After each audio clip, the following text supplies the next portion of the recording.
Okay, Michael Orange was a Marine, and he was all gung-ho to go to the war. He wanted to prove that he was a man. He was really excited about going, and so he went.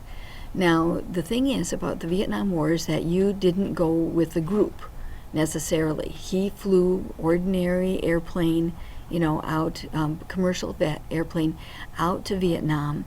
When he got out of the plane, he felt like he was going into a blast furnace. It was just so hot.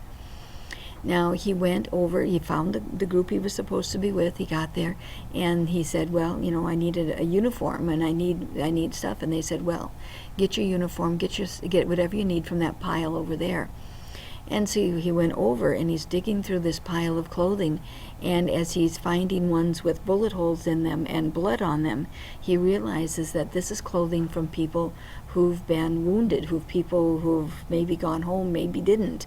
And so that was his sort of first day, was that it was really hot and he was going to be replacing somebody who perhaps had been wounded or killed. Now his very first day, he was put on guard duty. And so he's up in one of the towers. This is a camp. This is an area that's supposed to be safe. And he is in a tower, and there's people on all the three other sides of the camp, and they're all watching. And he sees some Vietnamese kids playing next to one of the barracks. Now, they're not supposed to be there, but he's going, well, okay, they're just kids playing. And he doesn't really do anything about it. And then he sees the kids suddenly start running. And he goes, what are they running about? And the minute he thinks that, the whole barracks thing explodes. And he shot, and so did everybody else in the towers, shot at those kids because they were obviously had planted a bomb and were running away. And he was really upset by that because he said, the very first day I was in Vietnam, I killed a kid. And so he was really, really upset by that. Now, when he came home, he returned to Minnesota, and he was walking down Hennepin Avenue, and there was a car that had a backfire, and he hit the dirt. I mean, he hit the sidewalk really fast, and it's because, and then he's kind of embarrassed. He's just standing up going, oh, well, I guess I tripped. No, the thing is that in Vietnam, you had to be able to react first and think later, and then at home, if you did that same thing, you were looking pretty silly. And so he was really jumpy.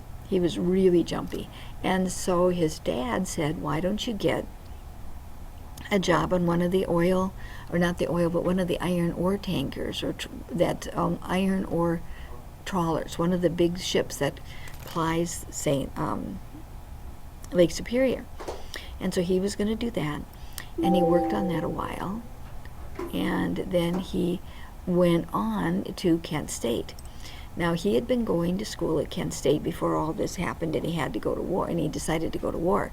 And so he's back at Kent State, but this is the after the weekend. There had been a May, it's springtime at any rate.